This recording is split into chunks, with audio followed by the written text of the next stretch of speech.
I know you're thinking, what is that? What are you showing me?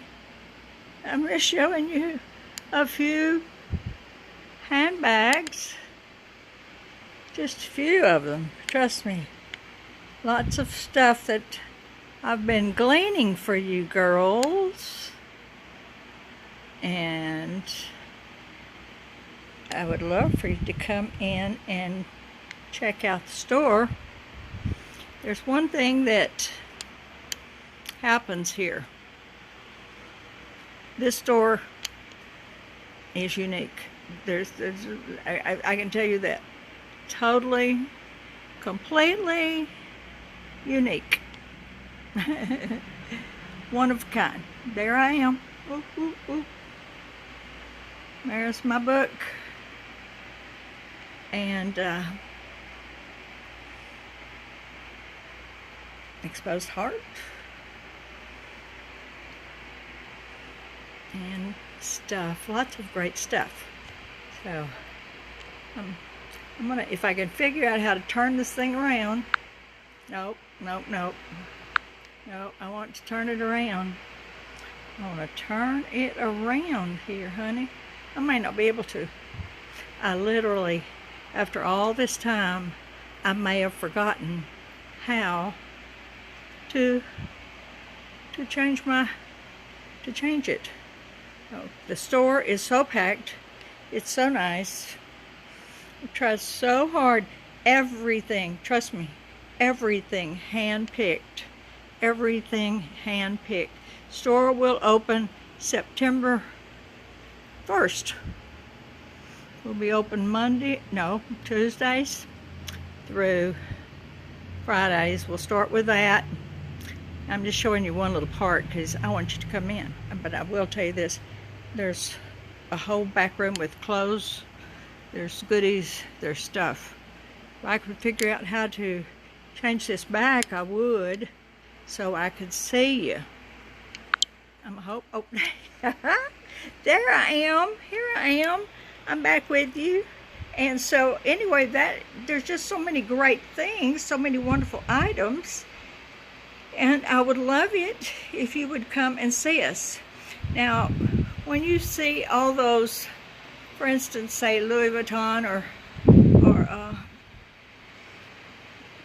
Coach or Gutenberg, and just different name purses. Most everything I've got, I don't know if it's because I've never gone and bought one. I mean, I don't know if they're real or fake, but I've got some that they may be real fakes.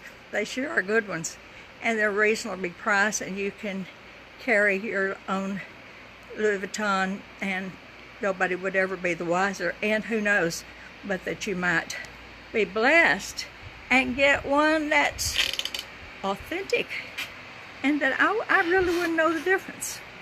And I don't care, to be honest with you. I want you to be blessed, but you have to come in, and remember, come in and check us out. We've been closed for 4 months, and this is a lovely store. We've got real pretty things, and we have pretty friends that come in and say hi to us. And so anyway, today I'm just showing you some pretty things. Look at this, with this checkered shirt that's really gross, but isn't this pretty? Just think of beautiful, so beautiful, so beautiful, such beautiful things, and lots of the store is packed. What can I say? I like pretty things, don't you? Oh yes, we do. We like to look good, smell good. I was thinking some of you that maybe has some what do you call it, the little oils, the little essential oils, maybe it's just pieces and parts, and you're like, you know what, I'd like to give those to you for your store. Then I could use them here and make good smelling fragrance and sanitizer for our store. So if you'd like to send me some of that, I sure would like it. But anyway, just lots of beautiful things. Beautiful things, beautiful things. You know, God is so good to us. And I work hard. I never apologize for working hard, because, like my daddy said, hard work's not going to kill us. But it can provide. And even the Apostle Paul was a tent maker. And so you have to do something. You can't be begging or pleading for money all the time. This is a nonprofit store. It's my first goal is to always, try to pay the rent. That's the number one thing. Don't expect people to give you something for nothing. One time I heard somebody say, I'm not sure who it was. It may have been James Ryle. I'm not sure. Somebody said, sometimes people, this is not nice, people in ministry are professional receivers. I don't think that's right. Actually, they like to see themselves as giving their whole life. And a person who is truly in ministry and truly serving, they're giving their self away. And trust me, their giving would totally override any good deed somebody might do for them. But don't assume, just because you've seen a few preachers on TV that brag about airplanes and fancy Rolls Royces, don't think that the little person that's out going to the jails or prisons and street corners or at homeless shelters or helping a little widow or going to the nursing home, don't assume that they are like overwhelmed with blessings. No, probably nobody notices. Probably truthfully, unless it's a very intimate little group that is involved, they don't even care. We only do what God has called us to do. I've always liked stuff. Heaven is going to be so beautiful with sapphires and rubies and diamonds and gold. I don't care. But God cares. So because He cares, obviously I care too, and I'm very pleased that He loves us so much that He's going to make everything so beautiful. And I don't apologize for liking bling. I don't apologize for it. Now, if I were doing my yard work, I might have on rhinestones, because I don't care. See, that's the difference. I'm not out there trying to look good. They might be my earrings. They're comfortable. I love old clips. And I just love them. And so, don't assume that everything comes easy for people. So when I show you some beautiful things, I want to bless you. But I love it when you bless me too. I do. And you may have some really nice things that you would like to donate. And if you have any of those nice, real, that you know of as real Louis Vuitton or Coach or something bags that you would donate, you could get a receipt and you'd tell me and I could say this is real. But when I don't know something's real, I'm not going to lie to somebody and say, I'm going to say this looks real, feels real, but I don't know. So you're going to get a good deal. And so that's all we could do. I was just thinking about that today, and just thinking how life is it's not that easy for people. They struggle. A lot of people struggling. Years ago, I had beautiful teeth. Oh, I even liked my teeth. I thought they were so beautiful. And then through the years, there was no dental insurance. There was no money for a dentist. I had to pray that I didn't get a toothache. Not very long ago, I'm like, what's this? And sure enough, it was a piece of broken tooth in my mouth. And my teeth are not pretty like they used to be, but I've still got them, and I even have a partial thing. And it broke. I was going to bend the little wire and it just snapped off. So it's okay. At least I got it. It's old. I'm old. But that doesn't mean that I'm throwaway. When I hear people and they're complaining about their dentist, or they're complaining about this or that thing, I think, girl or guy, you don't know what it's like. But if you could just complain about your dentist because you don't have a dentist, or you complain about your car because maybe you don't have a car, or your home because you don't have a nice home, or maybe your pool needs to be cleaned, and you're like, a pool, oh my gracious, I just want my bathtub to drain. A few years ago I had a place, you probably can't see it, but it's a little tiny thing, a little dip out of my nose that I had a little pre-cancerous thing that would come up. And so I went to the doctor, but she took it out and she said yes. And so she said, you'll probably have to, we'll have to go in there and do more. And I've seen people with their nose, holes in the nose, and maybe they waited too long. But I would be afraid to brag on me, but I will say this: God helps us when we can't help ourselves. He blesses us. If we ask Him, we say, Lord, bless me, help me, show me what to do. So every time in that little hole, a little sore comes up, a little sore begins to come up out of the skin, I take my fingernail and I just dig it off. And at first, when I first started doing it, it would, bleed or be kind of oozy. I'm like, oh Lord. I just could imagine. I grew up hearing people say, don't cut your nose off to spite your face. I guess I had that thought, don't lose your nose. But if you can't afford to be going through plastic surgery and going through all that stuff, and I didn't have the energy, I just say, Lord, help my stupidity.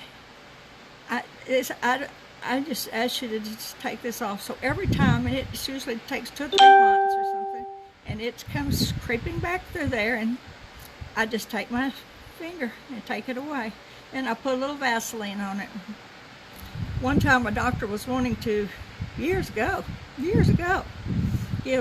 he said, I had tried the purple pill, I tried all the different pills for my reflux. It was so bad. It was just horrible. And nothing worked. And so he said, we're going to have to do esophageal surgery.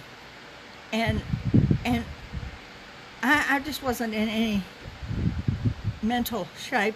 The thought of that, it sounded so fierce and scary. And I was just praying about it. This is many years ago when I was working at Restoration Church back then. And I was just asking the Lord, what am I supposed to do? And I had just moved from one house to another house, had a lot of stress in my life. So stress, causes different things to happen in your life when you have that. So you have to attend to those stress issues that come up. But anyway, I was moving, and during that move, I found one little tiny square packet of Alka-Seltzer. And for whatever reason, not telling how old it was, for whatever reason, I didn't throw it away. And but one night, I remember after I'd moved into this different home there in Bedford, I woke up and it was like, well, and it happened before, but it was just like an elephant on my chest. It hurt me. I couldn't even breathe. It was so awful. And I cried out to God, and I said, God, you said that I would be doing ministry and that I would be serving you. And I can't do it with this feeling. I can't do it. And the Holy Spirit put in my heart, and I know it's the Holy Spirit. He brings all things to your remembrance, Put in my heart that little package of Alka-Seltzer. Well, it was probably 3 or 4 o'clock in the morning. I got up and I got to rummaging around the drawers. And lo and behold, I found that one little pack of Alka-Seltzer. And I took it. And it wasn't so long, and I fell asleep. And the next day, I remembered it. And I went to the store, and I actually bought a little box of original Alka-Seltzer. And I still had pressure on my chest. But I just felt like God was doing something. So I would drink Alka-Seltzer maybe for the first week, maybe 3 times a day. And it just began to get less and less. And then I decreased it down to 2, then 1, then just an Alka-Seltzer before I would eat anything spicy. The next time I had gone to the doctor there in Bedford, a specialist, he said, "Are you taking your whatever it was?" I'm not sure if it was Prilosec. I'm not sure what it was. "And how are you doing?" I said, "Well," and I tried to tell him my story of my Alka-Seltzer. He wasn't really interested, and he just totally poo-pooed it. But you know what? I never did take reflux medicine again. But I always keep a box of Alka-Seltzer Originals, or Kroger brand is okay, handy. And if I were going to eat something really spicy, I should have Alka-Seltzer prior. Well, see, I'm just saying, this simple little things. Well, when I think about the store and I think about what's fake and what's real, what is really real is God. He's real. He's real in my soul. He's real in my heart. He's real in my spirit. And He's real when I say, if He's the same today as He was yesterday, and He's still the healing Jesus, then He can give me the boldness to scrape a cancer that keeps trying to come back on my nose every few weeks or months. And He's done it for several years now. And it goes away. That was the blessing of the Lord. Or my dental, to be able to keep my teeth and not have them fall out of my mouth, and not be able to go and have the work needed. And the Alka-Seltzer, of course. I just almost think it's one, other than turmeric, it may be one of the best things out there. God is for you. Like I say, you never know. You never know. Here's a watch with 2 faces. Sometimes life feels like it's like kind of crazy. It's like there's something wrong with this watch. Well, they made it to look like that. There's 2 faces. I don't even know if it's different times. I guess you could put it on purpose, another place. If your kid was out of the country and you want to know what time it was or whatever. God is able to do all things new. He can work in ways you can't see. He makes a way for us. Be encouraged today. And again, the store will be opening. It hasn't been opened since March 15th. But the bills still have to be paid. And it is a nonprofit. And we make things. I love making things. My children are very crafty. They're not craft, they don't even like that word, creative. And I just pray the Lord stirs up the gifts in you. I pray the Lord bless you and keep you and touch your life in ways that you never dreamed possible. I pray the Lord bless you from the top of your head to the soles of your feet. I pray He heals you. I pray He will give you creative ideas. And when you need a blessing, He'll send it. The just shall live by faith. Just faith. And then He uses others with that faith. Where 2 will agree on earth is touching anything and not doubt in their heart, but believe that God will hear your prayer and answer it, as long as it's according to His will. You're going to have that thing. It will happen. So take courage, be of good cheer, be encouraged, and God's on His throne. And here's a couple of little cuties.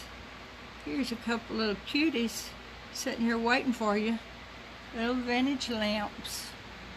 Oh, there's so much cute things, but I don't want to show you. I want you to come and see it. We'll do some videos. I love you, and if the Lord said shut the door tomorrow, we'll do it. But if He says open it, we'll do that.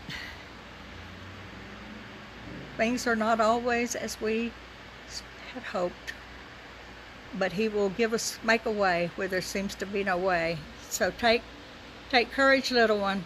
God loves you. He's for you, and He's gonna bless your little socks off. I actually believe that with all my heart. God bless you. Have a good day.